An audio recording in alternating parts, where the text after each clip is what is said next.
कौन सा पुण्य करा इस द्रौपदी ने जिसके 5 पति हैं और वह 5 पति भी इसके कहने में चल रहे हैं? आप देखिएगा जरा, वो पुण्य कौन सा है? दुनिया के लोगों का एक पति, सत्यभामा जी कह रहे हैं, हमारा ही भगवान कृष्ण को देख लो, रुक्मणी जी अपने पति को देख लो, अपन 16,108 रानियां, अपना एक पति, वो भी अपने कहने पे नहीं चलता, और वो द्रौपदी के 5 पति और पांचों उसके कहने पर चलते हैं। आखिर ऐसा द्रौपदी में कौन सा गुण भरा हुआ है? इसका शीश काट दो, वो शीश काट दो, इसके मस्तक की मणि निकाल रहा, वो मणि निकाल रहा है, और हमारा पति कहने में नहीं चलता। और ये द्रौपदी के 5 पति होने के बाद भी द्रौपदी के कहने पर चलते हैं। आखिर द्रौपदी के ऐसा क्या पुण्य करा था? द्रौपदी के पास में ऐसा क्या है? द्रौपदी के पास में ऐसा क्या बूटी है, कौन सी जड़ी है, कौन सी ऐसी भभूति है जो द्रौपदी फेंक देती है और 5 पति उसका कहना मानते?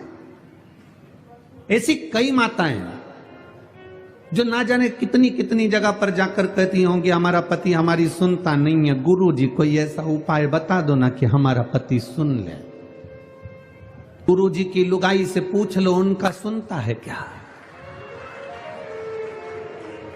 पहले जो तुम गुरु जी के पास गई हो ना पूछने के लिए कि हमारा पति हमारी नहीं सुनता, तो गुरु जी की लुगाई से भी पूछो देता है। अब जरा विचार तो करो, आप कहाँ भभूति के चक्कर में पड़े हो, कहाँ दिखावे के चक्कर में पड़े हो?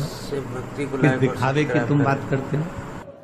कोई तन दुखी, कोई मन दुखी, कोई धन बिन रहत उदास, तुलसी या संसार में सुखी राम का दास।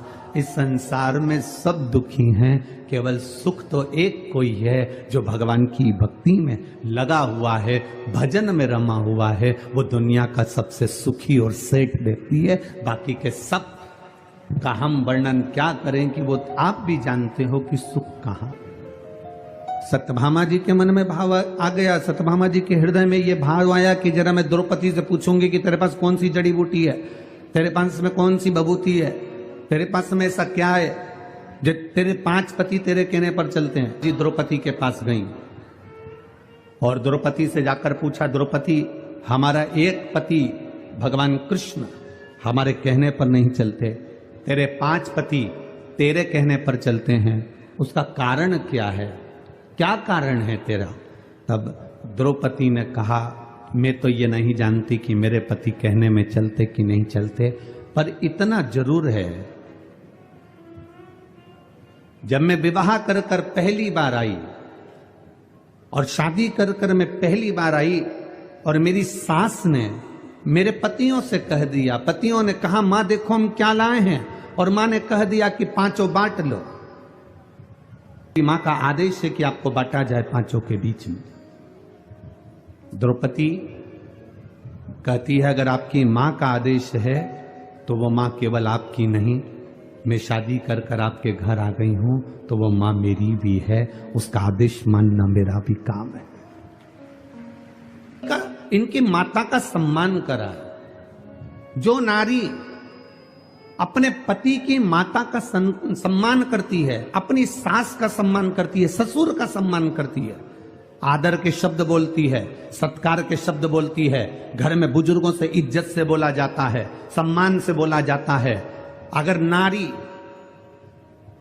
सम्मान के शब्दों से अगर वो पति के माता पिता का आदर कर रही है तो उसका पति पत्नी का आदर करता है और पत्नी के कहने पर चलता है। जब वो मेरे माता पिता के कहने पर चल रही है तो मैं वो एक कितनी सुंदर बात कही कि आप मकान कैसा भी बना लो, मकान कैसा भी बना लो, मकान का नक्शा किसी से भी बनवा लो, मकान का वास्तु किसी को भी बताओ, मकान का वास्तु पूजन किसी से भी कराओ, मकान की पूजन किसी से भी कराओ,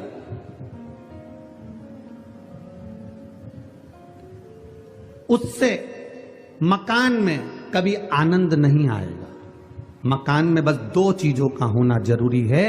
मकान बने तब 2 अच्छे मिल जाएं तो जिंदगी सवर जाती है। एक मकान बनाने वाला मिस्त्री और दूसरा घर में रहने वाली स्त्री, अगर ये सही हो गए तो मकान सही होगा। दो चीजें अगर सही है, वास्तु वाले ने वास्तु बता दिया, नक्शे वाले ने नक्शा बना दिया, पूजन कराने वाले ने पूजन करा दिया, गार्डन लगाने वाले ने गार्डन बना दिया, इंटीरियर डेकोरेशन वाले ने डेकोरेशन कर दिया, पर मालूम पड़े मिस्त्री ने ही उबड़ खाबड़ बना दिया तो इंटीरियर वाला क्या करेगा? और मालूम पड़े मिस्त्री नहीं, मालूम पड़े छत की ढाल सही नहीं दी और पानी अंदर भरा गया तो फिर मकान का क्या मतलब है? बाथरूम बनाई, उसका पूरा पानी कमरे में आ रहा है तो मकान का मतलब क्या हुआ? नक्शे वाले ने नक्शा बनाया, वास्तु वाले ने वास्तु बनाया, पूजन वाले ने पूजन कराया, इंटीरियर वाले ने इंटीरियर करा, पर मिस्त्री और जम के बोलो, अरे छत्तीसगढ़ वाले इतने धीमे कभी नहीं बोले,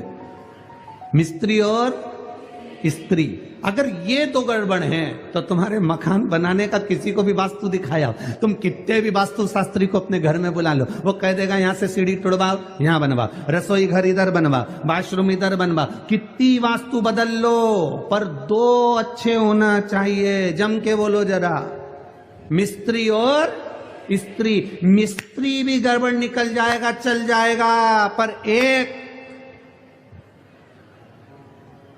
चंद्र घंटा,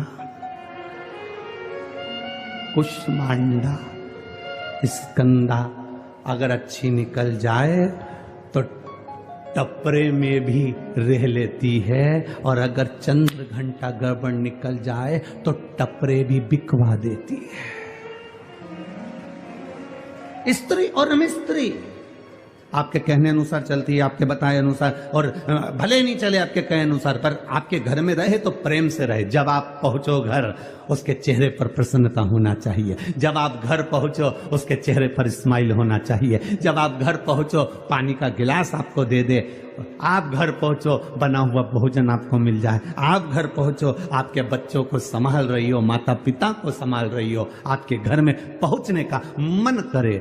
दुकान ऐसी होना चाहिए जिसमें जाने का मन करे, मकान ऐसा होना चाहिए जिसमें जाने का मन करे। अगर मकान में और दुकान में जाने का मन नहीं करता तो वो दुकान मकान किसी काम का नहीं होता। मन लगना चाहिए। मैं जिस व्यापार को कर रहा हूं उस व्यापार में मेरा मन लगे। मैं कपड़े की दुकान खोलकर बैठा हूं, कपड़ा बेचने में मेरा मन लगे। मैं किराने की दुकान पर बैठा हूं, किराना बेचने में मेरा मन लगे। मैं कोई वस्तु की दुकान मेडिकल लेकर बैठा हूं तो दवाई में मेरा मन लगे। उसी तरह घर में आप आधे घंटा, 1 घंटा, 2 घंटा, 5 घंटा, 2 दिन, 3 दिन, 4 दिन, 5 दिन गए हो, आपका मन घर में रमना चाहिए तो ठीक है। स्त्री और मिस्त्री ये दो ठीक हैं तो आपका घर भी ठीक है। बनाओ आप मकान का नक्शा, किसी से बनवाना हो तो हमें कोई दिक्कत नहीं है। वास्तु जिसको दिखाना है दिखाइए, मना नहीं है। पूजन जिससे कराना है कराइए, मना नहीं है। इंटीरियर जिससे कराना है कराइए, पर 2 चीजों का स्मरण रखिएगा, मिस्त्री और स्त्री का स्मरण करिएगा। भगवान की भक्ति, भजन, कीर्तन, स्मरण। स्वयं द्रौपदी से सत्यभामा जी ने पूछा कि तू ये बता कि तेरे 5 पति तेरे कहने पर चलते हैं? जो माताएं दूसरों के पास जाकर कहती हैं बाबा जी ऐसा बता दो कि हमारा पति हमारे अनुकूल चले, उन माताओं से निवेदन है कहीं मत जाना। तुम अपने घर में बुजुर्गों का आदर करना चालू कर दो, तुम अपने घर में बुजुर्गों का सम्मान करना चालू कर दो, तुम अपने घर में माता पिता का आदर करना चालू कर दो, तुम्हारा पति तुम्हारे कहने पर चलना प्रारंभ कर देगा। तुम आदर करो, तुम सम्मान करो, तुम सत्कार